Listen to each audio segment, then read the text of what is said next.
In January, I decided to write a really long book.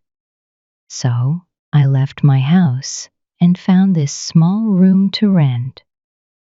This room is perfect for writing, I thought. I'll get my book done here. It wasn't a big room, but I liked it. It was super quiet, and I felt good starting my work. But then, weird things started happening. One day, I was sitting at my desk, pen in hand, ready to write. Suddenly, I thought, I need coffee, but I don't have any. Guess I'll have to go to the shop. I put my pen down on the table and left. When I got back, the pen wasn't on the table anymore.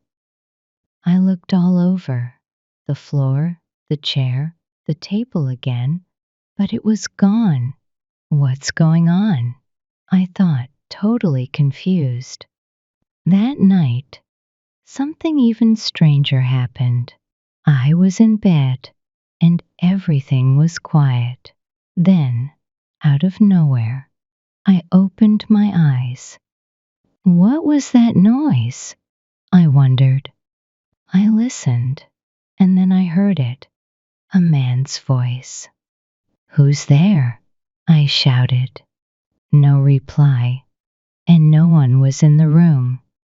I couldn't figure it out, and honestly, I was scared.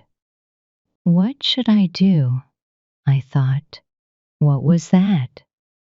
After that, weird stuff kept happening every single day. But I couldn't just leave. I needed to finish my book. The room was really small. It only had a bed, a table, a chair, and an old mirror on the wall. I actually liked the mirror because it looked cool and vintage. Then, one day, I looked in the mirror and I saw him, another man. It wasn't me. This guy had a beard, and I don't have a beard. I quickly shut my eyes and looked again. This time, it was just me in the mirror. That didn't happen, I told myself. I must have imagined it. There wasn't another man. That day, I didn't work on my book. I went for a walk instead. I didn't want to stay in that room. I didn't want to hear or see anything else strange. At night, I went back home to my room. It was so quiet, almost too quiet. I looked in the mirror and saw my face staring back at me. But something felt off. I wasn't happy at all. I climbed into bed, but I couldn't fall asleep. I'm leaving tomorrow, I told myself. That thought gave me some peace, and eventually I managed to sleep. But then it happened again, something strange. I saw him. The other man was standing right next to my bed, looking at me. You're not leaving, he said. You'll stay here, with me. I jolted awake, my heart racing. The room felt freezing cold, and I was terrified. I'm leaving now, I thought. I can't stay here one more second. I jumped out of bed, grabbed my case, and started packing. My hands were shaking, and my mind was spinning. I couldn't stop thinking about the man. Who was he? Why was I so scared? I didn't have answers, but I knew I had to get out. Once my clothes were packed, I stood there, ready to leave. I glanced around the room one last time, my eyes landing on the mirror. That's when my fear hit a whole new level. The man wasn't in the mirror anymore, but neither was I. My reflection was gone. completely gone. I tried to scream, but nothing came out. I had no voice.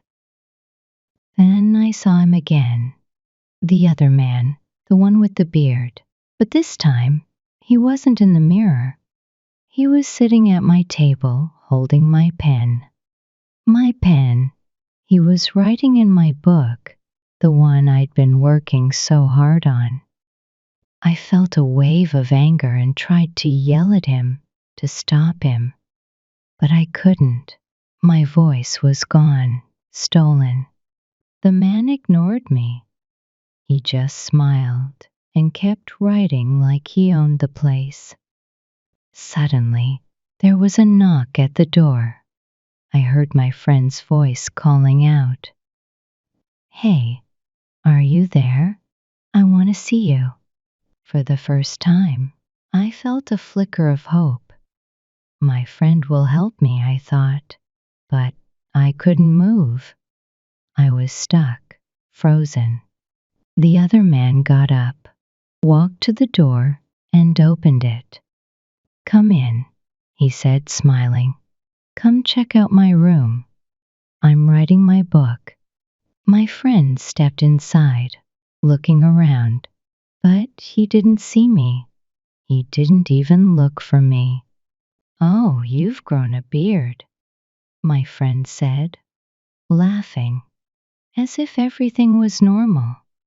I was panicking, trying to shout, waving my arms, anything to get my friend's attention, but nothing worked.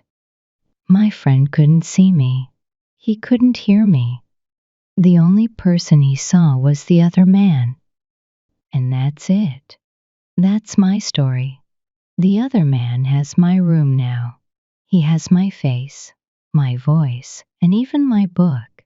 He's going to finish what I started. But there's one thing he doesn't know. I can still write. I can still tell my story. And now I'm telling it to you.